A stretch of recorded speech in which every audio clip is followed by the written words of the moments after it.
Hello കൂട്ടുകാരെ, വീണ്ടും ഒരു ഉച്ചയൂണിൻ്റെ റെസിപ്പി ആയിട്ടാണ് കേട്ടാ വന്നിരിക്കുന്നത്. അപ്പം നമ്മുടെ ഇന്നത്തെ ഉച്ചയൂണിന് എന്തൊക്കെയാണ് തയ്യാറാക്കിയെന്ന് നോക്കിയാലോ. നമ്മൾ ആദ്യമേ വെക്കുന്നത് പടവലങ്ങ തോരനാണ്. ഒരു ചെറിയ കഷ്ണം പടവലങ്ങ എടുത്തിട്ടുണ്ട്. ഞാനത് തൊലിയൊക്കെ കളഞ്ഞ് വൃത്തിയാക്കി അരിഞ്ഞു വെച്ചിട്ടുണ്ട്. ഇനി നമുക്കത് തോരൻ വയ്ക്കാം. ആദ്യമേ തന്നെ വെളിച്ചെണ്ണ ഒഴിച്ച് അതിലേക്ക് ആവശ്യത്തിനുള്ള കടുകിട്ട് പൊട്ടിച്ചു. പിന്നെ ഇത്തിരി ഉള്ളി അരിഞ്ഞതും വറ്റൽമുളകും കറിവേപ്പിലയും കൊണ്ടിട്ടൊന്ന് മൂപ്പിച്ചു. ഒന്ന് മൂത്ത് വന്നപ്പോഴത്തേക്ക് അതിലേക്ക് അരിഞ്ഞു വെച്ചിരിക്കുന്ന പടവലങ്ങായും ഒരു സവാളയും കൂടെ അതിലേക്ക് ചേർത്ത് കൊടുക്കാം. ചെറുതായിട്ട് അരിഞ്ഞ പടവലങ്ങായും കൊത്തിപ്പൊടിച്ച ഒരു സവാളയും കൂടെ ഞാൻ അതിലേക്ക് ഇട്ട് കൊടുക്കുന്നുണ്ട്. ആവശ്യത്തിന് ഉപ്പും ഇട്ട് അടച്ചു വെച്ച് നമുക്ക് വേവിച്ചെടുക്കാം. വെള്ളമൊന്നും ഒഴിക്കേണ്ട കാര്യമില്ല. ആവിയിൽ തന്നെ പടവലങ്ങ വെന്ത് കിട്ടും. പൊട്ട് പടവലങ്ങയായിരുന്നു, അതുകൊണ്ട് തന്നെ പെട്ടെന്ന് തന്നെ പടവലങ്ങ വെന്ത് കിട്ടിയിട്ടുണ്ട്. അതിലേക്ക് ഞാൻ അരപ്പൂടെ ചേർത്തിട്ടുണ്ട്. തേങ്ങ, ജീരകം, ഒരു ചെറിയ അല്ലി വെളുത്തുള്ളി, മഞ്ഞൾപ്പൊടി, 2 പച്ചമുളക് നന്നായി ഒതുക്കി ചേർത്ത് കൊടുത്തതാണ്. അപ്പം നമ്മുടെ തോരൻ ഇവിടെ റെഡി ആയിട്ടുണ്ട്. ഇനി ഒരു പച്ചടിയാണ് വയ്ക്കുന്നത്. ബീട്രൂട്ട് പച്ചടിയാണ് വെക്കുന്നത്. ബീട്രൂട്ട് ചെറിയ കഷ്ണങ്ങളാക്കി അരിഞ്ഞ് കുക്കറിൽ ഒറ്റ വിസിൽ കേൾപ്പിച്ചെടുത്തു. തണുത്ത് കഴിഞ്ഞപ്പോഴത്തേക്ക് മിക്സിയിലിട്ട് ഒന്ന് അരച്ചെടുത്തതാണ്. അതിലേക്ക് ഇത്തിരി തേങ്ങയും ജീരകവും കടുവും കൂടെ ചേർത്തിട്ടുണ്ട്. അതുകൂടെ നന്നായി അരച്ച് അരപ്പിൻ്റെയൊക്കെ പച്ചമണം മാറുന്നത് വരെ നമുക്കൊന്ന് ചൂടാക്കി എടുക്കാം. നന്നായി ചൂടായതിന് ശേഷം ഇറക്കി വെച്ചിട്ടുണ്ട്. തണുത്തതിലേക്ക് പിന്നെ ഞാൻ തൈര് കൂടെ ഒഴിച്ച് കൊടുത്തിട്ടുണ്ട്. ആവശ്യത്തിനുള്ള തൈര് ഒഴിച്ച് കൊടുത്ത് യോജിപ്പിക്കുമ്പോഴത്തേക്ക് നമ്മുടെ ബീട്രൂട്ട് പച്ചടി ഇവിടെ റെഡി ആയിട്ടുണ്ട്. ഇനി നമുക്കതിലേക്ക് വറവ് കൂടെ ചേർത്ത് കൊടുത്താൽ മാത്രം മതി. അപ്പോഴത്തേക്ക് നമ്മുടെ പച്ചടി ഇവിടെ റെഡിയാണ്. അതിലേക്ക് വെളിച്ചെണ്ണയിൽ കടുക് പൊട്ടിച്ച് വറ്റൽമുളകും കറിവേപ്പിലയും മൂപ്പിച്ച് ഇട്ട് കൊടുത്തപ്പോഴത്തേക്ക് നമ്മുടെ പച്ചടിയുടെ വറവും റെഡി ആയിട്ടുണ്ട്. സൂപ്പർ ടേസ്റ്റിയായ നമ്മുടെ പച്ചടി ഇവിടെ റെഡി ആയിട്ടുണ്ട്. ഞാൻ അരച്ചാണ് ചേർത്തിരിക്കുന്നത്. അരയ്ക്കാതെ ചെറുതായിട്ട് കൊത്തിപ്പൊടിച്ച് ബീട്രൂട്ട് എടുത്താലും മതി. നന്നായി വേവിച്ച് സ്മാഷ് ചെയ്തെടുത്താൽ മാത്രം മതി. ഞാനിവിടെ വലിയ കഷ്ണങ്ങളാക്കി കുക്കറിലിട്ട് ഒന്ന് വേവിച്ചിട്ട് മിക്സിയിൽ അരച്ചെടുത്തതാണ്. ആ അരയ്ക്കുന്ന സമയത്ത് തന്നെയാണ് അതിലേക്ക് തേങ്ങയും ജീരകവും പച്ചമുളകും കൂടെ ഞാൻ അരച്ചു കൊടുത്തത്. അപ്പം ബീട്രൂട്ട് പച്ചടി ഇവിടെ റെഡി ആയിട്ടുണ്ട്. ഇന്ന് സൺഡേ ആണ്, അതുകൊണ്ട് തന്നെ നമ്മൾ ബീഫ് വാങ്ങിയിട്ടുണ്ട്. ബീഫ് കറി വയ്ക്കുക, സാധാരണ വെക്കുന്നത് പോലെ വളരെ എളുപ്പത്തിലൊരു ബീഫ് കറി. കപ്പയുണ്ട്, അതുകൊണ്ട് ഗ്രേവി ആയിട്ടാണ് നമ്മൾ വെക്കുന്നത്. കുക്കറിലേക്കാണ് വെച്ച് കൊടുക്കുന്നത്. കുക്കറിലേക്ക് ആവശ്യത്തിന് വെളിച്ചെണ്ണ ഒഴിച്ചു കൊടുത്തു.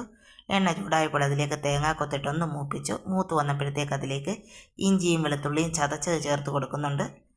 ഇനി അതിലേക്ക് നമുക്ക് സവാളയും കൂടെ ചേർത്ത് കൊടുക്കാം. ഒരു 3 സവാള അരിഞ്ഞത് ചേർത്ത് കൊടുക്കുന്നുണ്ട്. പിന്നെ 2 പച്ചമുളക് അരിഞ്ഞത് അതിലേക്ക് ഇട്ട് കൊടുക്കുന്നുണ്ട്. ഇനി നമുക്ക് സവാളയും കൂടി ഇട്ട് കൊടുത്ത് സവാള ജസ്റ്റ് ഒന്ന് വഴന്ന് കിട്ടുമ്പോഴത്തേക്ക്, ഒരുപാടങ്ങ് വഴരാൻ വേണ്ടി ഞാൻ നോക്കുന്നില്ല. ഞാൻ അതിലേക്ക് തന്നെ പൊടികളൊക്കെ ചേർത്ത് കൊടുക്കുകയാണ്. ആവശ്യത്തിനുള്ള ഉപ്പ് ഇട്ട് കൊടുത്തിട്ടുണ്ട്. ഒന്ന് സവാള ഒന്ന് വഴന്ന് വരട്ടെ. അതിലേക്ക് നമുക്ക് പൊടികളൊക്കെ ചേർത്ത് കൊടുക്കാം. കുറച്ച് കറിവേപ്പിലയും കൂടി ഇട്ടിട്ടുണ്ട്. നമ്മുടെ വീട്ടിലെ കറിവേപ്പില ആയതുകൊണ്ട് ഇതിൽ ലാവിഷായിട്ട് ഇട്ട് കൊടുത്തിട്ടുണ്ട് കറിവേപ്പില. ഇനി നമുക്ക് ഒന്ന് വാടി വന്നപ്പോഴത്തേക്ക് അതിലേക്ക് പൊടികൾ ചേർത്ത് കൊടുക്കാം. മുളക് പൊടി ചേർത്ത് കൊടുക്കുന്നുണ്ട്. പിന്നെ മല്ലിപ്പൊടി ചേർക്കുന്നുണ്ട്. മഞ്ഞൾപ്പൊടി, കുരുമുളക് പൊടി, ഗരം മസാലപ്പൊടി, ഇത്രയും പൊടികളാണ് ചേർത്ത് കൊടുത്തത്. ഇനി പൊടികളുടെയൊക്കെ പച്ചമണം മാറുമ്പോഴത്തേക്ക് നമുക്ക് ബീഫ് ഒന്ന് കഴുകി വൃത്തിയാക്കി എടുത്തുകൊണ്ട് വരാം. ആവശ്യത്തിനുള്ള പൊടികളെല്ലാം ഞാൻ ചേർത്ത് കൊടുക്കുന്നുണ്ട്. നന്നായിട്ടൊന്ന് യോജിപ്പിച്ചെടുക്കാം. പൊടികളുടെയൊക്കെ പച്ചമണം ഒന്ന് മാറട്ടെ, എന്നിട്ടേ നമ്മൾ ബീഫ് ചേർത്ത് കൊടുക്കുന്നുള്ളൂ. പൊടിയുടെയൊക്കെ പച്ചമണം മാറി വന്നപ്പോഴത്തേക്ക് അതിലേക്ക് കഴുകി വൃത്തിയാക്കി വെച്ചിരുന്ന ബീഫ് കൂടിയിട്ട് ഇനി നമുക്ക് ആവശ്യത്തിന് വെള്ളം ഒഴിച്ച് വേവിക്കാനായിട്ട് വെക്കാം. വെള്ളം ഒഴിക്കുന്നതിന് മുമ്പ് തന്നെ നന്നായിട്ട് ബീഫും സവാളയും കൂടെ ഒന്ന് മിക്സ് ചെയ്തെടുക്കണം. പിന്നെ ഒരു തക്കാളിയും കൂടെ അതിലേക്ക് ഇട്ട് കൊടുക്കുന്നുണ്ട്. ഇനി ആവശ്യത്തിന് വെള്ളം ഒഴിച്ച് ഒരു 4-5 വിസിൽ കേൾക്കുമ്പം തന്നെ ബീഫ് വെന്ത് കിട്ടും. ഇളവൻ ബീഫ് ആയതുകൊണ്ട് തന്നെ വളരെ പെട്ടെന്ന് വെന്ത് കിട്ടിയിട്ടുണ്ട്. ബീഫൊക്കെ വെന്ത് വന്നപ്പോഴത്തേക്ക് അതിലേക്ക് കുറച്ച് കറിവേപ്പിലയും കൂടെ ചേർത്ത് കൊടുത്തിട്ടുണ്ട്. അപ്പോൾ നമ്മുടെ സൂപ്പർ ടേസ്റ്റിയായ ബീഫ് കറി ഇവിടെ റെഡി ആയിരിപ്പുണ്ട്. കണ്ടോ, നല്ല നെയ്യൊക്കെ തെളിഞ്ഞ് ബീഫ് റെഡി ആയിട്ടിരിപ്പുണ്ട്. ഇനി നമ്മൾ കപ്പയാണ് വേവിക്കുന്നത്. കപ്പയുടെ തോലൊക്കെ പൊളിച്ച് വെച്ചിട്ടുണ്ട്. ഇനി കപ്പ അരിഞ്ഞ് കുക്കറിലല്ല ഞാൻ ഇന്ന് വേവിക്കുന്നത്. പെട്ടെന്ന് വേവുന്ന കപ്പയാണെന്ന് പറഞ്ഞതുകൊണ്ട് ഒരു ചരുവത്തിലേക്കാണ് ഞാനത് വേവിക്കാൻ ഇട്ട് കൊടുക്കുന്നുണ്ട്. ആവശ്യത്തിന് വെള്ളം ഒഴിച്ച് ഒന്ന് തിള വന്നപ്പോഴത്തേക്ക് തന്നെ ബീഫല്ല കേട്ടോ, നമ്മുടെ കപ്പ വെന്ത് കിട്ടിയിട്ടുണ്ട്. അതിലേക്ക് തേങ്ങ, ജീരകം, വെളുത്തുള്ളി, 3-4 കാന്താരി മുളകും കൂടെ അരച്ചത് അതിലേക്ക് ഇട്ട് കൊടുത്തു. ഇനി നന്നായി അരപ്പിൻ്റെയൊക്കെ പച്ചമണം മാറിയപ്പോഴത്തേക്ക് ഒന്ന് ഇളക്കി യോജിപ്പിച്ചെടുത്തിട്ടുണ്ട്. അതിലേക്ക് നമ്മൾ ഇത്തിരി വറവ് കൂടി ഇട്ട് കൊടുത്തിട്ടുണ്ട്. കടുക് പൊട്ടി ചേർത്തിട്ടുണ്ട്. കടുകും വറ്റൽമുളകും കറിവേപ്പിലയാണ് ചേർത്ത് കൊടുത്തത്. കപ്പയ്ക്ക് കടുക് വറുത്ത് ചേർക്കുമ്പോൾ ഒരു പ്രത്യേക ടേസ്റ്റാണ് കേട്ടോ. അപ്പം നമ്മുടെ ഇന്നത്തെ ഉച്ചയൂണിൻ്റെ കറികളെല്ലാം റെഡിയാണ്. ബീഫ് കറിയുണ്ട്, കപ്പ വേവിച്ചതുണ്ട്, പിന്നെ സ്പെഷ്യലായിട്ടുള്ള നമ്മുടെ പടവലങ്ങ തോരൻ, ബീട്രൂട്ട് പച്ചടി. പോരെ ഇന്നത്തെ ഉച്ചയൂണ്. സൂപ്പർ ടേസ്റ്റിയായ ഒരു ഉച്ചയൂണിവിടെ റെഡി ആയിട്ടുണ്ട്. ഇനി നമുക്കത് പാത്രത്തിലേക്ക് വിളമ്പി കഴിച്ചാൽ മാത്രം മതി കേട്ടോ. അപ്പോൾ എല്ലാവരും ഉച്ചയൂണെണ്ണാൻ വന്നോളൂ. പാത്രത്തിലേക്ക് നല്ല ചൂട് ചോറിട്ട് കൊടുക്കുന്നുണ്ട്. പിന്നെ ബീട്രൂട്ട് പച്ചടി, നല്ല ടേസ്റ്റിയായ ഒരു ബീട്രൂട്ട് പച്ചടിയായിരുന്നു കേട്ടോ. ഒരിക്കലെങ്കിലും ഇങ്ങനെ ഒന്ന് ട്രൈ ചെയ്ത് നോക്കണേ.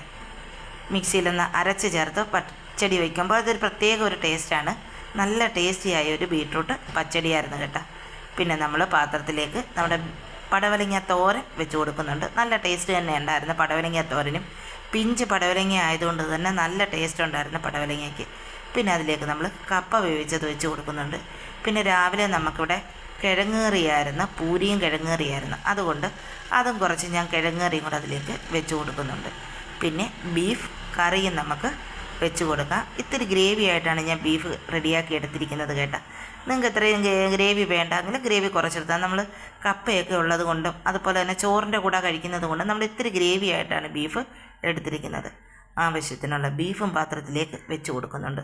അപ്പോൾ ഇന്നത്തെ ഉച്ചയൂണിവിടെ സെറ്റായിട്ടുണ്ട്. എൻ്റെ ഉച്ചയൂണ് ഇഷ്ടമായെങ്കിൽ ലൈക്ക് ചെയ്യാനും ഷെയർ ചെയ്യാനും സബ്സ്ക്രൈബ് ചെയ്ത് സപ്പോർട്ട് ചെയ്യാനും ഒന്നും മറക്കല്ലേ. നിങ്ങളുടെ സപ്പോർട്ട് ഉണ്ടെങ്കിൽ മാത്രമേ നമുക്ക് മുന്നോട്ട് പോകാൻ കഴിയുകയുള്ളൂ. അപ്പോൾ ഇത്തരത്തിലുള്ള മറ്റൊരു വീഡിയോയുമായി വേറൊരു ദിവസം നമുക്ക് വീണ്ടും കാണാം കേട്ടോ. അപ്പോൾ ഇന്നത്തേക്ക് ടാറ്റ പറഞ്ഞാലോ. അപ്പോൾ ടാറ്റ, ബൈ ബൈ.